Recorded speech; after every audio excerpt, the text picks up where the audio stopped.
At the dinner for my 86th birthday, my drunk son toasted, "To the old lady who won't let go of Dad's inheritance." The next day, I updated my will, left $5 million to the gardener, and flew to Monaco. I'm glad to have you here. Follow my story until the end and comment the city you're watching from, so I can see how far my story has reached. I never thought my 86th birthday would be the day I finally understood what it meant to have your heart broken by your own child. The dining room was perfectly set with my grandmother's china, the crystal glasses catching the light from the chandelier that had witnessed 60 years of family dinners. Everything looked exactly as it should for a celebration. Wesley arrived late, as usual, stumbling through the front door with that loose-limbed swagger that meant he'd already been drinking. His wife Sandra followed behind him, her eyes immediately scanning the room like she was taking inventory. She always did that, mentally cataloging my possessions as if she was already planning where they'd go in her house. "Sorry we're late, Mother," Wesley said, not sounding sorry at all. His breath reeked of whiskey when he leaned down to give me a perfunctory kiss on the cheek. Traffic was murder. It was 3 p.m. There was no traffic. The other guests were already seated around the table, my neighbor Margaret, old family friends the Hendersons, and my book club ladies who had known me for decades. Nolan, my gardener, had helped serve the appetizers before quietly retreating to finish his work in the greenhouse. He'd been working for me for 15 years, and unlike my son, he never forgot a birthday or failed to ask how I was feeling. The dinner conversation started pleasantly enough. Margaret shared news about her grandchildren, and Mrs. Henderson told funny stories about her recent cruise. But I could feel Wesley growing restless, refilling his wine glass repeatedly, while Sandra made pointed comments about how spacious my house was and how valuable the artwork looked. When I stood to cut the birthday cake, Wesley suddenly pushed back his chair and raised his glass high in the air. The room fell silent as he swayed slightly, that cruel smile spreading across his face that I'd learned to dread over the years. "A toast," he announced loudly, his voice carrying that edge of meanness that alcohol always brought out in him. "To the old lady who won't release Dad's inheritance." The words hit me like a physical blow. I felt the blood drain from my face as the room erupted in uncomfortable murmurs. Margaret gasped audibly. The Hendersons exchanged horrified glances. My book club ladies looked like they wanted to disappear into their chairs. But Wesley wasn't finished. He took a long sip of wine and continued, his voice getting louder and more vicious. "Come on, Mother, we all know what this is about. You're sitting on millions while your only son struggles to make ends meet. When are you going to stop being so selfish?" Sandra giggled behind her hand. Actually giggled, as if this public humiliation of an 86-year-old woman was the funniest thing she'd ever witnessed. I stood there frozen, the birthday cake forgotten in my hands, feeling smaller and more insignificant than I had in years. This wasn't just about money. This was about being reduced to nothing more than a bank account in the eyes of the child I'd given everything to raise. "Wesley, that's enough," Margaret said sharply, but her voice seemed to come from very far away. "Is it, though?" Wesley continued, swirling his wine glass. "I mean, what's she saving it for? She's 86 years old. It's not like she's got decades of shopping ahead of her." The cruelty in his voice was breathtaking. I realized that, to my son, I wasn't a person anymore. I wasn't his mother who had sat up with him through childhood fevers, who had worked 2 jobs to pay for his college, who had always put his needs before my own. I was just an obstacle standing between him and what he considered rightfully his. I set the cake down with trembling hands and excused myself to the kitchen, my face burning with shame and humiliation. Through the window, I could see Nolan in the garden, carefully tending to the roses my late husband had planted 40 years ago. He looked up and waved, his kind face creased with concern when he saw my expression. That simple gesture of genuine care from someone who owed me nothing made me realize something profound. In that moment, standing in my own kitchen while my son publicly berated me in front of our friends, I understood that the person who treated me with the most respect and dignity wasn't my flesh and blood at all. It was the quiet man who remembered that I preferred tea to coffee and always made sure the bird feeders were full because he knew how much I enjoyed watching the cardinals from my breakfast nook window. When I returned to the dining room, most of the guests were preparing to leave, their faces etched with embarrassment and pity. Wesley had helped himself to another bottle of wine and was now slumped in his chair, completely oblivious to the destruction he'd caused. As I watched my friends file out, offering hurried apologies and sympathetic hugs, I felt something shift inside me. The hurt was still there, sharp and deep, but underneath it was growing something else, something harder and more determined. Wesley had made his position clear. Now it was time for me to make mine. That night, I sat in my late husband Robert's study, surrounded by photo albums and memories, trying to understand how I'd raised such a heartless man. The house felt different after Wesley's outburst, tainted somehow, as if his words had poisoned the very air. I pulled out the album from Wesley's childhood, hoping to find some trace of the sweet boy I remembered. There he was at age 5, gap-toothed and grinning after losing his first tooth. At 8, proudly holding up a participation trophy from Little League. At 12, rolling his eyes at the camera but still hugging me tight on Mother's Day. When had that changed? When had my son learned to see me as nothing more than a source of money? The answer came flooding back in painful waves. It started when Robert died 15 years ago. Wesley was 38 then, already struggling with his third failed business venture. Instead of offering comfort during my grief, he immediately wanted to discuss Robert's life insurance payout and when I planned to distribute the assets. I remembered being so shocked by his callousness that I couldn't speak for several minutes. My husband was barely cold in the ground, and my son was already calculating how much richer his death had made him. But I made excuses. Grief affects people differently, I told myself. He's just worried about financial security. He'll come around. He never did. Over the years, Wesley's visits became increasingly transactional. He'd show up with Sandra in tow, both of them making a show of concern for my health, while dropping hints about renovations they couldn't afford, or investment opportunities that required just a little help from family. When I'd write the checks, Wesley would hug me and call me the best mother in the world. When I hesitated, or suggested he find other solutions, he'd turn cold and distant. I thought about the times I'd said no, like when he wanted me to co-sign for that ridiculously expensive house in the suburbs, the one that was clearly beyond his means, or when Sandra insisted they needed money for fertility treatments, despite having no stable income to support a child. Each refusal was met with accusations that I was selfish, that I didn't care about his happiness, that I was clinging to money I'd never be able to spend. The manipulation was so gradual, so constant, that I'd almost started believing it myself. Then I thought about Nolan. He'd started working for me not long after Robert's death, when maintaining the large garden became too much for me to handle alone. I hired him to cut the grass and trim the hedges, expecting him to be like the other contractors who came and went, efficient but impersonal. But Nolan was different. He noticed things. When I mentioned that the birds seemed fewer in number, he researched native plants that would attract them and asked permission to add them to the garden. When I slipped on the front steps during an ice storm, he spent his own money to install better lighting and anti-slip strips. He never asked for anything beyond his agreed-upon wages. Not once in 15 years had he requested an advance or hinted that he needed financial help. Instead, he brought me vegetables from his own garden, remembered that I preferred yellow roses over red ones, and always knocked on the door to check if I needed anything before he left each day. Last winter, when I'd been sick with the flu for a week, Nolan had shown up every morning to shovel my walkway and bring groceries.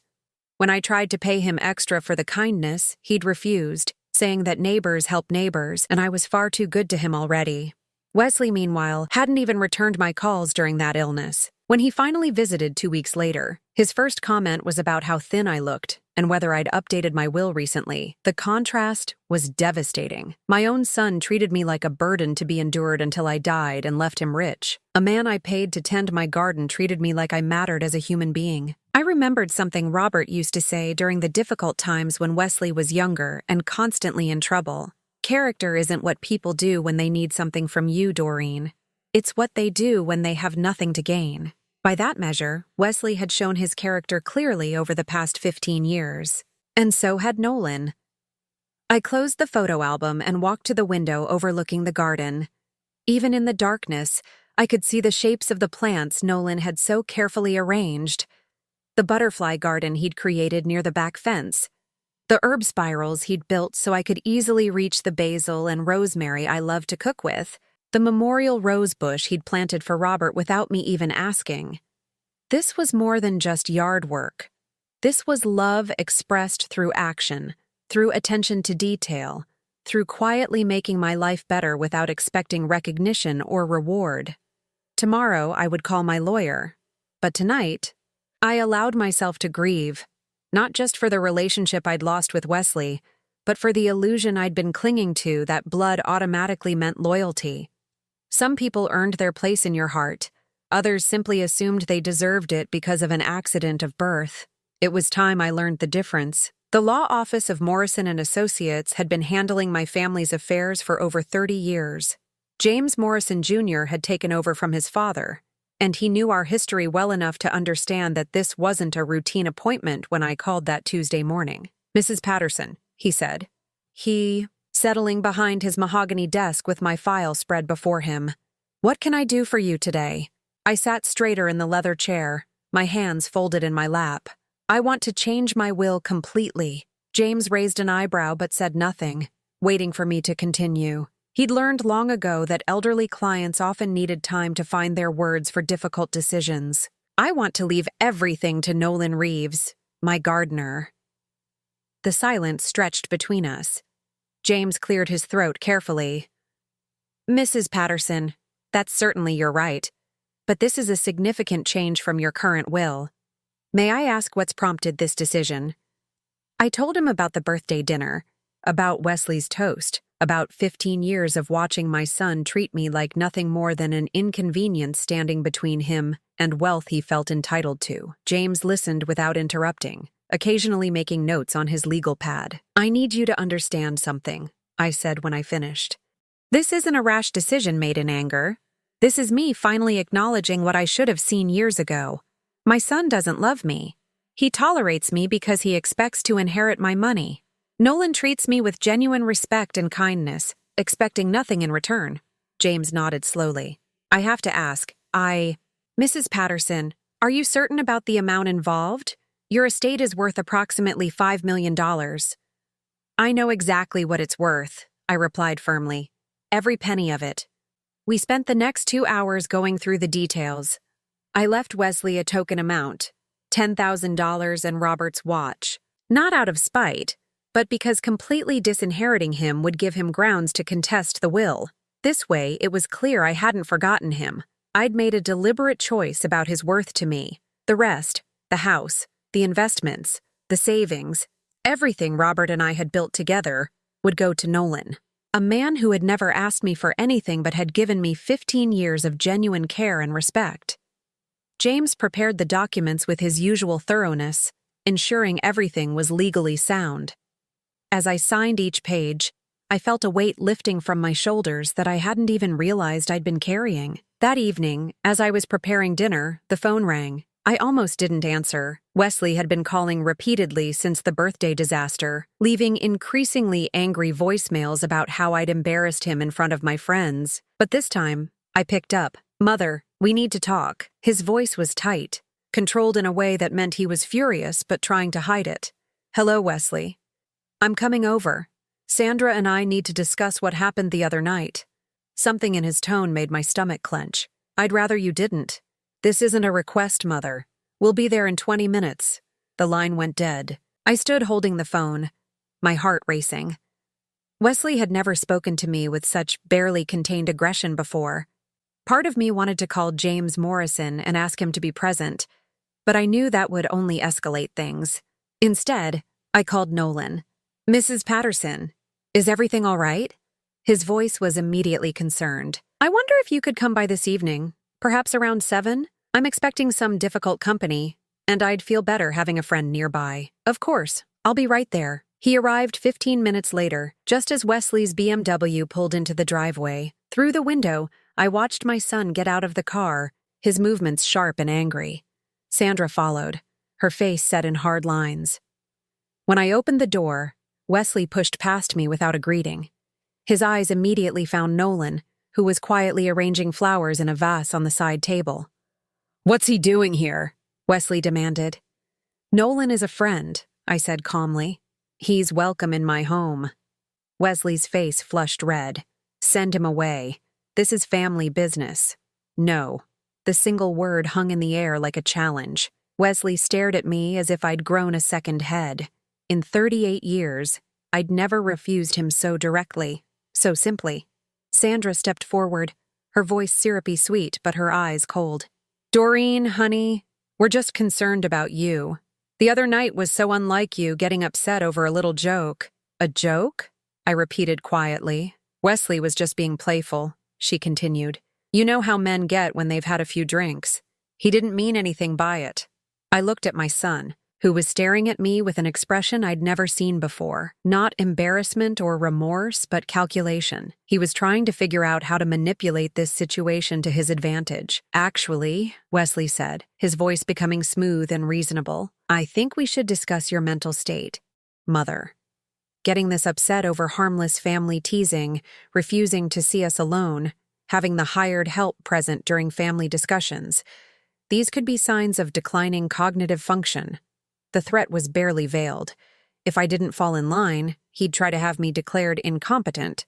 But instead of the fear he expected, I felt something else entirely. Relief. Wesley had finally shown me exactly who he was, dropping all pretense of filial affection. There was no going back from this moment, no more wondering if I was being unfair or too harsh in my judgment. My son had just threatened to have me declared mentally incompetent for refusing to be bullied in my own home. "I think you should leave now," I said quietly. "We're not finished talking," Wesley snapped. "Yes," I said, meeting his angry gaze with steady calm. "We are." 3 days later, Wesley discovered what I'd done. I was having my morning tea when the front door slammed open so hard it rattled the windows. I didn't even look up from my newspaper as my son stormed into the kitchen, his face purple with rage. "You crazy old witch! What have you done?" I took a careful sip of my Earl Grey. "Good morning, Wesley. I wasn't expecting you." "Don't play games with me." He slammed a crumpled paper onto the table. It was a copy of my new will, which meant he'd somehow gotten someone at the law office to betray client confidentiality. $5 million to the gardener? Have you completely lost your mind? "My mind is perfectly clear," I said calmly. "Clearer than it's been in years." Wesley began pacing like a caged animal, his hands clenched into fists. "This is insane. I'm your son. That money belongs to me. Actually, it belongs to me.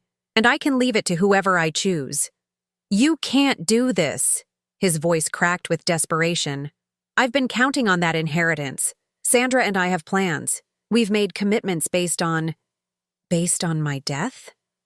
I interrupted quietly. "How morbid of you." He stopped pacing and stared at me, breathing hard. For a moment, I thought he might actually strike me. Then Sandra appeared in the doorway, having followed him into my house uninvited. "Doreen," she said, her voice dripping false concern.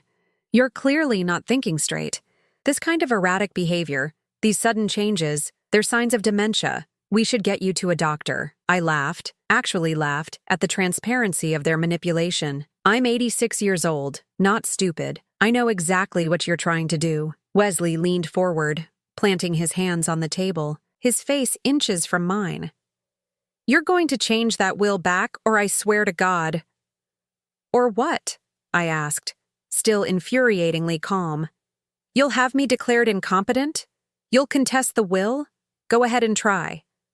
The silence that followed was deafening. Wesley straightened slowly, his expression shifting from rage to something colder and more calculating. "We'll see about that," he said finally. "Come on, Sandra, we're done here." After they left, I sat in my kitchen for a long time, my hands shaking slightly as the adrenaline wore off. But underneath the natural fear any elderly person would feel when threatened by someone younger and stronger, there was something else, something I hadn't felt in decades: freedom. That afternoon, I called my travel agent. Within hours, I had a first-class ticket to Monaco, departing the next evening. I'd always dreamed of seeing the Mediterranean, of walking through the gardens of Monte Carlo, of sitting at a sidewalk cafe watching the world go by. Robert and I had planned to go for our 40th anniversary, but he'd died 6 months before we could make the trip.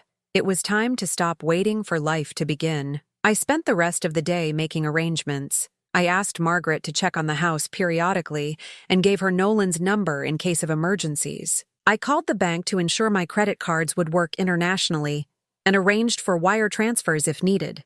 I packed carefully, comfortable shoes for walking, light dresses for the Mediterranean climate, and the pearl necklace Robert had given me for our 25th anniversary. The hardest part was saying goodbye to Nolan. When I told him about the will, he was stunned into silence. "Mrs. Patterson, I can't accept that," he said finally, his voice thick with emotion. "It's too much. I'm just your gardener." "You're not just anything," I replied firmly. "You're the kindest, most decent person I know. You've treated me with respect and genuine affection for 15 years. You've earned every penny." He was quiet for a long moment, staring at his work-roughened hands. "What about Wesley?" "What about him?" "He's your son. Blood is blood." I thought about that for a moment, watching Nolan's face.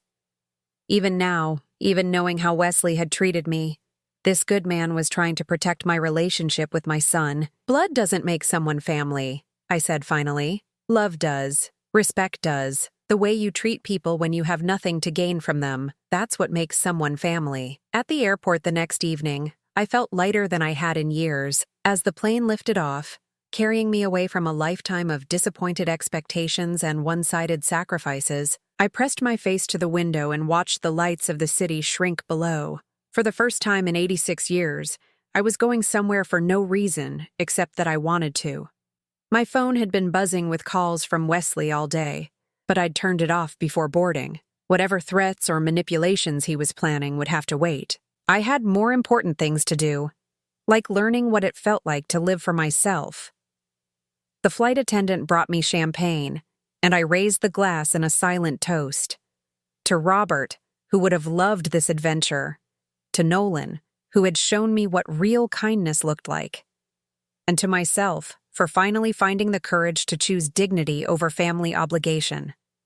As the plane flew through the night toward a new continent and a new chapter of my life, I smiled and closed my eyes. Tomorrow, I would wake up in Monaco, and for the first time in decades, no one would be able to tell me what I owed them or how I should spend my money. The old lady who wouldn't release the inheritance had finally released herself. Monaco exceeded every dream I'd ever had. My hotel suite overlooked the harbor where pristine yachts bobbed gently in the azure water.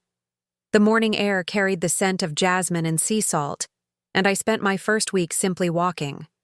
Walking through the botanical gardens, along the palace walls, through narrow streets where centuries-old buildings housed charming cafes and boutiques. For the first time in my adult life, I had no schedule, no obligations, no one depending on me for anything. I read books on my balcony, tried foods I'd never heard of, and struck up conversations with fellow travelers who knew nothing about my family drama and didn't care about my money. It was blissful.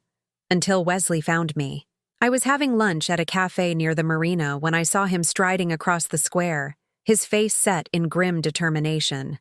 Sandra wasn't with him this time, which somehow made his presence more ominous. He'd tracked me across an ocean, spent money he probably didn't have on international travel, all because he couldn't accept that his meal ticket had finally stood up to him. He slammed into the chair across from me without invitation, his expensive suit wrinkled from travel, his eyes red-rimmed with exhaustion and fury. "This ends now, Mother." I continued eating my salad niçoise, not looking up. "Hello, Wesley. How was your flight?" "Cut the act. You're coming home with me today." "No, I'm not." He leaned forward, lowering his voice to a dangerous whisper. "I've already filed papers to have you declared mentally incompetent. Dr. Harrison is willing to testify that your recent behavior shows clear signs of cognitive decline." I finally looked up, meeting his desperate gaze with calm detachment. Dr. Harrison was Sandra's uncle, a semi-retired psychiatrist who'd never treated me but would say anything for family. "On what grounds?" I asked mildly. "Giving away millions to a stranger, abandoning your family without explanation, erratic behavior, emotional outbursts. You mean refusing to let you steal from me?" His mask slipped completely then, revealing the raw desperation underneath. "That money should have been mine years ago. Dad left it to you temporarily, to take care of you until you died. It was never supposed to be permanent. There it was. The truth Wesley had been too careful to say out loud before. In his mind, I'd been dead since Robert passed away. I was just an inconvenient delay in his inheritance timeline. Your father left everything to me because he trusted my judgment, I said quietly. He knew I'd be wise with our life's work. Apparently, he was right. Wesley's hands were shaking now. Whether from rage or desperation, I couldn't tell. I'm not leaving here without you. Yes, you are. A new voice interrupted us. I turned to see a Monaco police officer standing beside our table, his expression professionally neutral but alert. Madam Patterson, this gentleman is disturbing you?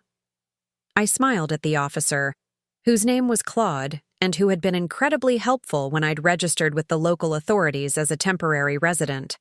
I'd mentioned that I was concerned about unwanted family contact, and he'd given me his card. Officer Mercier, thank you for coming so quickly. This is my son, who seems to believe he can force me to return to America against my will. Claude turned to Wesley, whose face had gone pale. Monsieur, do you have a passport and visa allowing you to be in Monaco? Of course I do, but... Are you attempting to coerce this lady into leaving the country? Wesley's mouth opened and closed like a fish. He clearly hadn't expected to deal with international law enforcement. This is a family matter, he said finally. A private dispute. In Monaco, harassment is not private, Claude replied smoothly. You will leave this lady alone, or you will be detained. I watched Wesley's face cycle through a dozen emotions before settling on defeated fury. He knew he was trapped. His threats meant nothing here. His connections were worthless, and his attempted manipulation was about to land him in a foreign jail. He stood up slowly, his hands clenched into fists. This isn't over. Yes, I said, returning to my salad. It is. After Wesley left, Claude sat down at my table and ordered coffee. Your son, he said thoughtfully. He seemed very angry about money. He's spent his whole life expecting to inherit mine. Now he won't. Claude nodded, as if this explained everything. In my experience, money reveals who people truly are. It does not change them. It simply removes their masks. That evening, I called Nolan from my hotel room. He answered on the second ring, his familiar voice instantly comforting across the thousands of miles. Mrs. Patterson, how are you? How's Monaco? It's wonderful, Nolan. But I have some news. Wesley was here today. I told him about the confrontation, about Wesley's threats and his obvious desperation. Nolan listened quietly, occasionally making soft sounds of disapproval. I'm worried about you being so far away, he said finally. What if he tries something else? He can't hurt me here, I assured him. But Nolan, I need you to know something. I've arranged for you to receive the first installment of your inheritance immediately. $500,000 will be transferred to an account in your name tomorrow. The silence stretched so long I thought the connection had been lost. Mrs. Patterson, he said finally, his voice thick with emotion. I don't know what to say. Say you'll use it wisely. Say you'll do something good with it. I promise you, I will. I've been thinking about something since you told me about the will. My father is in assisted living, and the care isn't what it should be. There are so many elderly people there who never get visitors, who've been forgotten by their families. With this money, I could make their lives better. I could create something that honors what your husband built, what you've taught me about treating people with dignity. I closed my eyes, feeling a peace I hadn't known in years. This was why Nolan deserved everything, not because he was perfect, but because his first instinct was to use unexpected wealth to help others. Wesley would have bought a bigger house and complained it wasn't enough. That sounds perfect, I whispered. Robert would have loved that idea. The next morning, I woke to find a dozen voicemails from Wesley, each one more unhinged than the last. He'd discovered the money transfer and was threatening everything from lawsuits to showing up at the hotel with security. I deleted them all without listening to the end and turned off my phone. Some bridges needed to be burned completely. 6 months later, I was sitting in a cafe in Nice, reading a letter that made me cry tears of joy. The envelope had arrived at my new permanent address, a charming apartment overlooking the Mediterranean that I'd purchased after falling in love with the French Riviera. The letter was from the Sunshine Manor Assisted Living Center, signed by 12 residents whose names I didn't recognize, but whose words touched my heart deeply. "Dear Mrs. Patterson," it began, "we wanted to thank you for the gift you gave us through Mr. Nolan Reeves. He used your generous donation to completely transform our home. We now have a beautiful garden where we can sit and read, a library filled with large print books, and most importantly, staff who have time to actually care for us properly." The letter went on to describe movie nights, art classes, and field trips that were now possible because of the increased funding. But what moved me most was a single line near the end. "Mr. Reeves told us that this was possible because a very wise lady understood that some people earn their place in your heart, while others simply assume they deserve it." I folded the letter carefully and placed it back in the envelope, smiling through my tears.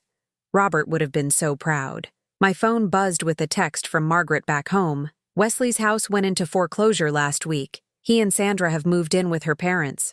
Thought you should know." I stared at the message for a long time, waiting to feel something. Guilt? Sadness? Regret? But all I felt was a distant kind of pity. Wesley had gambled everything on an inheritance that was never guaranteed, living beyond his means while assuming his mother's money would eventually solve all his problems.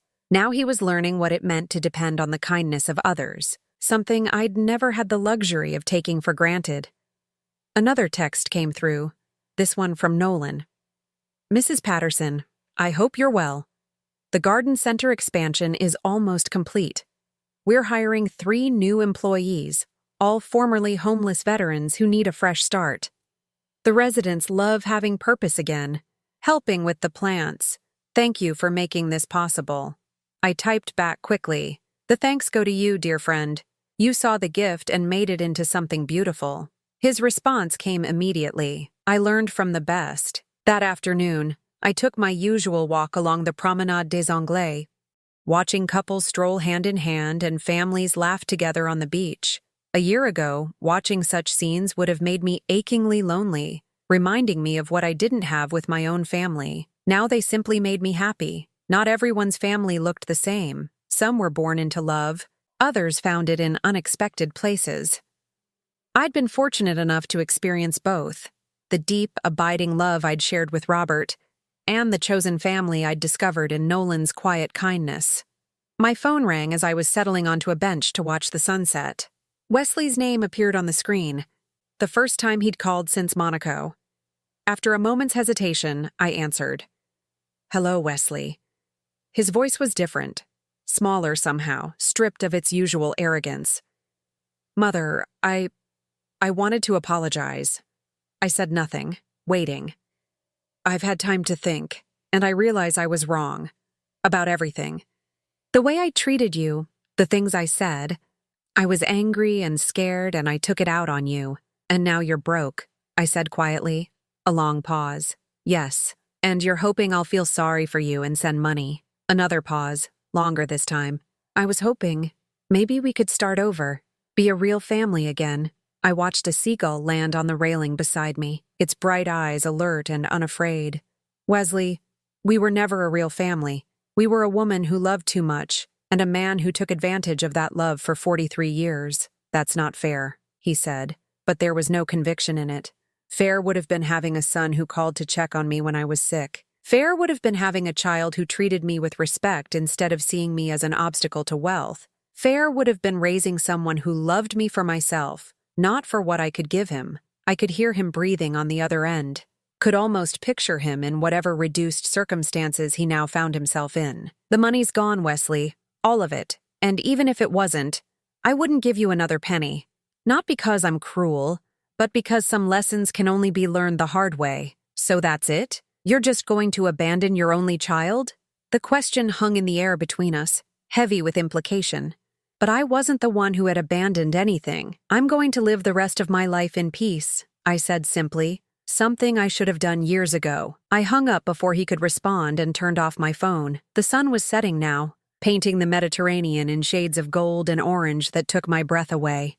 In a few hours, I would have dinner at my favorite restaurant, where the waiters knew my name and always saved me the table with the best view. Tomorrow, I was meeting a group of expatriate women for a wine tasting in the hills above Cannes. Next week, Nolan was coming to visit for the first time, bringing photos of the assisted living center and updates about the garden that was now providing fresh vegetables for both the residents and a local food bank. I had built a new life from the ashes of my old one, surrounded by people who valued me for who I was, rather than what I could provide. The money that Wesley had coveted so desperately was being used to create joy and dignity for people who had been forgotten by their own families. As the last light faded from the sky, I smiled and headed home to my little apartment, where fresh flowers waited in a vase and a good book lay open on my reading chair.